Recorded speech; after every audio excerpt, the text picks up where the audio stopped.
Karipur police സ്റ്റേഷനിൽ സൂക്ഷിച്ചിരുന്ന 10 പവൻ്റെ സ്വർണ്ണാഭരണം കാണുവാനില്ല. ഇത് വർഷങ്ങൾക്ക് മുമ്പ് കരിപ്പൂർ പോലീസ് സ്റ്റേഷനിൽ SHO ഏൽപ്പിച്ച സ്വർണ്ണാഭരണങ്ങളാണ്. അതിനകത്ത് ഗോൾഡ് ചെയിനുണ്ട്, റിംഗ് ഉണ്ട്, ബ്രേസ്ലെറ്റ് ഉണ്ട്.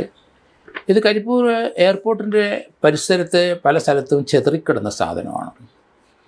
അത് നാട്ടുകാർ കണ്ടു, അതെല്ലാവരും പെറുക്കിക്കൂട്ടി. ഏകദേശം 10 പവനുണ്ട്. അത് അന്നത്തെ SHO ഏൽപ്പിക്കുകയും ചെയ്തു. ആ കൊണ്ടോട്ടി DYSPയുടെ കീഴിലാണ് ഈ കരിപ്പൂർ പോലീസ് സ്റ്റേഷൻ വരുന്നത്. 2000 ഫെബ്രുവരിയിൽ ഒരു സ്പെഷ്യൽ ബ്രാഞ്ച് റിപ്പോർട്ട് വന്നിരുന്നു. വർഷങ്ങൾക്ക് മുമ്പ് ഇവിടെ സൂക്ഷിച്ചിരുന്ന 10 പവൻ്റെ സ്വർണം ഇപ്പം പോലീസ് സ്റ്റേഷനിൽ കാണുവാനില്ല എന്നൊരു വാർത്ത. അത് സ്പെഷ്യൽ ബ്രാഞ്ച് ആ റിപ്പോർട്ട് കൊടുത്തു. കൊണ്ടോട്ടി DYSP ഇതേപ്പറ്റി ഒരു അന്വേഷണം നടത്തി. അപ്പം പോലീസ് സ്റ്റേഷനിലെ അലമാരി സൂക്ഷിച്ചിരുന്ന ഈ 10 പവൻ ഇപ്പം കാണുവാനില്ല. അത് കൈപ്പറ്റി സൂക്ഷിച്ചത് അന്നത്തെ SHO ആണ്. ആ SHO സസ്പെൻഡ് ചെയ്യാനായിട്ട് DYSPയുടെ റിപ്പോർട്ടിനകത്തുണ്ടായിരുന്നു. അതനുസരിച്ച് പഴയ SHO സസ്പെൻഡ് ചെയ്തു. എയർപോർട്ടിൻ്റെ ചുറ്റും നമുക്കറിയാം, അവിടെ എയർപോർട്ടിൽ ചെക്കിങ് നടക്കുമ്പോൾ അല്ലെങ്കിൽ കസ്റ്റംസുകാർ നോക്കുമ്പം പലരും ആഭരണങ്ങൾ അതിൻ്റെ ഇടയിൽ കൂടെയൊക്കെ നിയമവിരുദ്ധമായി കൊണ്ടുവന്ന ആഭരണങ്ങളാണെങ്കിൽ അവർ ജനലിൽ കൂടെയൊക്കെ വെളിയിലിട്ട് വലിച്ചെറിയും, ആ കേസിൽ നിന്നൊക്കെ രക്ഷപ്പെടാൻ വേണ്ടിയിട്ട്. അങ്ങനെ വലിച്ചെറിഞ്ഞതായിരിക്കാം. ഏതായാലും അങ്ങനെ എറിഞ്ഞത് ഇങ്ങനെ ചെതറിക്കിടക്കുന്നത് കണ്ടപ്പം അവിടുത്തെ യാത്രക്കാരും മത്സരും ഈ ജനലിൻ്റെ ഇങ്ങാപ്പുറത്ത് എയർപോർട്ടിനടുത്ത് കിടക്കുന്ന കണ്ടപ്പം അവരെല്ലാം പോലീസിൽ പറയുകയും അതവിടെ പോലീസിൽ ഏൽപ്പിക്കുകയും ചെയ്തു. അങ്ങനെ പോലീസ് സ്റ്റേഷനിൽ സൂക്ഷിച്ച് വർഷങ്ങൾക്ക് മുമ്പ് വെച്ചതാണ്. അന്നത്തെ SHO ഇപ്പം ഒരു ഡിപ്പാർട്ട്മെൻറ്റിൽ എൻക്വയറി നടത്തി അന്നത്തെ കസ്റ്റോഡിയൻ അയാൾ തന്നെയായിരുന്നു എന്ന് അയാൾ അഡ്മിറ്റ് ചെയ്യുകയും ചെയ്തു. പക്ഷേ അയാൾ ഇപ്പം മറ്റൊരു കേസിൽ സസ്പെൻഷനാണ്. അപ്പോൾ ഇവിടെ ഒരു സസ്പെൻഷൻ അനിവാര്യമാണ്. അപ്പോൾ രണ്ടാമത്തെ സസ്പെൻഷനാവും. നമുക്കറിയാം, സർക്കാർ ജീവനക്കാർ വേണമെങ്കിൽ ഒരു സസ്പെൻഷൻ കഴിഞ്ഞ് മറ്റു പല പ്രശ്നങ്ങൾക്ക് വേണ്ടി ആ ഓരോ ഇൻസിഡൻറ്റിനും വീണ്ടും സസ്പെൻഡ് ചെയ്യുന്നത്, സസ്പെൻഷൻ നിൽക്കുന്ന ആളെ സസ്പെൻഡ് ചെയ്യുന്നതിന് നിയമ തടസ്സങ്ങളൊന്നുമില്ല. 5-6 പ്രാവശ്യം 5-6 ഇൻസിഡൻറ്റിനെ സസ്പെൻഡ് ചെയ്തവരെ എനിക്കറിയാം. അങ്ങനെയാണെങ്കിൽ ഓരോ സസ്പെൻഷനും ആ കേസ് അതിൻ്റെ ഡിസ്പോസലാകുമ്പം അത് സസ്പെൻഷൻ പിൻവലിച്ച് കൊണ്ടുപോകാനേ പറ്റുള്ളൂ. അതുകൊണ്ട് ഒരു സസ്പെൻഷൻ നിൽക്കുന്ന ആളെ സസ്പെൻഡ് ചെയ്യാൻ പാടില്ല എന്ന് പറയുന്നത് തെറ്റാണ് നിയമപരമായിട്ട്.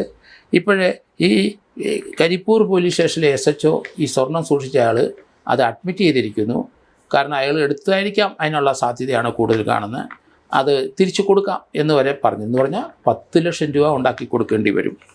നമുക്കറിയാം, പോലീസ് സ്റ്റേഷനിൽ നമ്മളൊക്കെ പല പോലീസ് സ്റ്റേഷനിലും 10, 16, 18 പോലീസ് സ്റ്റേഷനിൽ ഇരുന്നവരാണ്. ഒരു പോലീസ് സ്റ്റേഷനിലെ ഒരു SHO വന്ന് ചാർജ് എടുക്കുമ്പോൾ, അത് സബ് ഇൻസ്പെക്ടർ ആയാലും ശരി, സർക്കിൾ ഇൻസ്പെക്ടർ ആയാലും ശരി, ചാർജ് എടുക്കുമ്പോൾ ആ ചാർജ് വിടുന്ന ആൾ അവിടുത്തെ മുഴുവൻ പ്രോപ്പർട്ടികൾ ഹാൻഡ് ഓവർ ചെയ്യണമെന്നാണ്. ഇപ്പോഴത്തെ SIമാർക്ക് അതൊക്കെ അറിയാവില്ലോ എന്നറിയില്ല. ഹാൻഡ് ഓവർ ചെയ്യുമ്പോൾ പോലീസ് സ്റ്റേഷനിലുള്ള തൊണ്ടി വക സാധനങ്ങൾ, ഇതുപോലെ അൺക്ലെയിംഡ് ആയിട്ടുള്ള സ്വർണ്ണം, അങ്ങനെയുള്ള സാധനങ്ങൾ, അതുപോലെ പോലീസ് സ്റ്റേഷനിൽ എത്ര തോക്കുണ്ട്, എത്ര തിരയുണ്ട്, തോട്ടാ തോക്കുകൾ, ചിലപ്പം 10-40 പോലീസുകാരുണ്ടെങ്കിൽ 40-43 തോക്കുണ്ടാവും അവിടെ.